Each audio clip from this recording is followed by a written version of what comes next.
Welcome back to another episode of GlobeZ. I'm Eli Moyes. And I'm Charlotte Rediker, and this week we're going to be talking about, you guessed it, something related to the coronavirus. The virus had a ton of impacts in addition to, obviously, the fact that you can change yourself into a potato on Zoom, and one of them is a pretty bad oil crisis. We're going to be talking about the two major players, Saudi Arabia and Russia, and also how the rest of the world has gotten involved. Here's how it all started. Sometimes the price of oil is manipulated through increasing or decreasing production. If supply is increased, then the price goes down, and if supply is decreased, then the price goes up. Likewise, if demand is increased, then the price goes up, and if demand is decreased, then the price goes down. Because of the coronavirus, people aren't using as much oil, so demand has decreased. If people wanted to keep the price the same, that means production would also need to decrease. Saudi Arabia and Russia tried to come to an agreement about how much each should decrease production by, but of course, in the spirit of global diplomacy, they could not come to an agreement. Having the anger management abilities of Rosa Diaz when someone asks about her personal life, and that is not very much for those of you who haven't seen Brooklyn Nine-Nine, but more importantly, go watch Brooklyn Nine-Nine because you're in quarantine. I know you have the time, and it is awesome. They cut oil prices the most since the Gulf War, resulting in Russia and Saudi Arabia falling into a cycle of production increase. I don't care how smart they are or seem to be, but world leaders sometimes seem like they have the collective foresight of a 7-year-old. Surprise, surprise, prices collapsed, dropping 55%, and all the countries involved were like, oh no, our oil prices are very low. You guys see what I did there? Nice little rhyme. Anyway, this caused a pretty big price shock in almost all international market sectors, which is exactly what we needed during a global pandemic. Then Trump turned to Twitter, the obvious diplomatic tool, to ask Saudi Arabia and Russia to both cut their production, because US producers really just want to produce the same amount of oil, but can't if the price is decreasing so much. The Saudi Arabian Crown Prince responded, saying that they're working with Russia to work on mutually cutting their oil, and that they had planned a virtual meeting. But, of course, in the true spirit of diplomacy that we yet again love to see in our global leaders, they canceled their meeting. Eli talked to an expert to learn a little bit more about what's going on. Eli? Thanks, Charlotte. This week I interviewed Stephen A. Cook, Henry Enrico Mattei Senior Fellow for African and Middle Eastern Studies at the Council on Foreign Relations. Here's the interview. Hello, how are you? All right, what's up? Thank you for offering your time. I'm not going anywhere. Yeah, me neither. Yeah. So I'm just going to jump in with some questions. Knock yourself out. Can you tell me a little bit about your background and expertise? Sure. I am the Eni Enrico Mattei Senior Fellow for Middle East and Africa Studies at the Council on Foreign Relations. The Council is one of the oldest and most prestigious foreign policy research institutions in the United States. It's a think tank as well as a membership organization. By training, I'm a political scientist. I have a doctorate in political science, and my research interest is the Middle East. I'm an Arabic speaker. I can also speak Turkish. I get by a little bit in Hebrew, and I speak mostly read French, but can speak it a bit as well. My interest is mostly in Arab and Turkish politics and U.S. Middle East policy. I've written 3 books on those topics. And what else can I tell you? So can you tell me a little bit about the history of OPEC and its relationship with Russia and the U.S.? Sure. OPEC, which stands for the Organization for Petroleum Exporting Countries, was founded in 1960. It's been headquartered in Vienna since, I think, 1965. And most people think it's an organization mainly made up mostly of Middle Eastern countries. That's actually not true. You have members from the Middle East, from North Africa, from Southeast Asia, and from South America. Obviously, Saudi Arabia is the big dog and has played a very influential role in OPEC. There are other major oil producers who are outside of the OPEC cartel.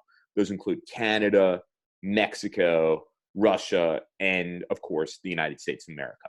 What is the future of these price feuds? Obviously, this week we saw, a price feud between Saudi Arabia and Russia. What do the future of these price feuds look like to you? It is the difference between whether all cooperate together and all benefit, or if one member or a number of members defect from an agreement, and that they could then improve their position either through mostly through market share. So now it's very unclear which country was the one that defected first.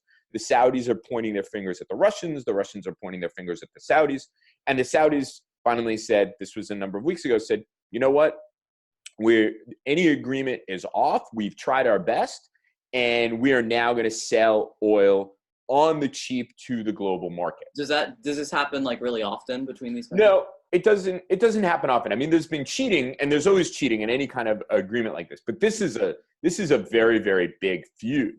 And so the Saudis, and this is obviously before the full impact of the coronavirus pandemic was felt throughout the world. And so the Saudis signaled that they were going to start selling their oil regardless of what OPEC agreements are and regardless of any agreement now blown with the Russians. And in order to assert Saudi control over the oil market and gain market share, the Saudis are always concerned that when they adhere to these agreements, that they'll lose market shares to other producers, other cheap producers that are gaining market share, whether those producers are somewhere else in the world or another OPEC member. So they made the decision that they would go ahead and sell cheap oil on the world market, just as the global economy came to a screeching halt. And there was very little demand for their products and the products of other oil producers, such that the price of a barrel of oil has dropped 75%. That's insane. It's up about 12% at the end of this past week, I guess April 1st, April 2nd, on the hints that on Monday, April 6th, there'll be a meeting among OPEC members and Russia and the United States to try to hammer out a deal. But over the weekend, all indications were that a deal may not be imminent. Maybe that's last minute brinksmanship, but we'll see what happens. But anyway, the markets responded positively. And on Friday, I believe it was, oil was back up to, it was up 12%, above $32 a barrel. But it had been way below that, which poses a significant challenge to the Saudis meeting their budget, the Iraqis. The Iraqi budget the Iraqis depend, 97% of their budget is derived from oil sales and related petro industries. Yeah. So it's a real problem for countries. But the Saudis wanted to flex their muscles. It was really a miscalculation on their part, never having thought that this global pandemic would bring basically a halt to demand for their products. U.S. is involved in a lot of different wars. Well, it's involved in a lot of different capacities in the Middle East, but it's involved in these wars. How much do you think oil and oil prices are an ulterior motive in some of these wars? Maybe they're claiming that it's just trying to give power to democracy. Do you think there are ulterior motives that the U.S. isn't talking about that really do exist, such as oil?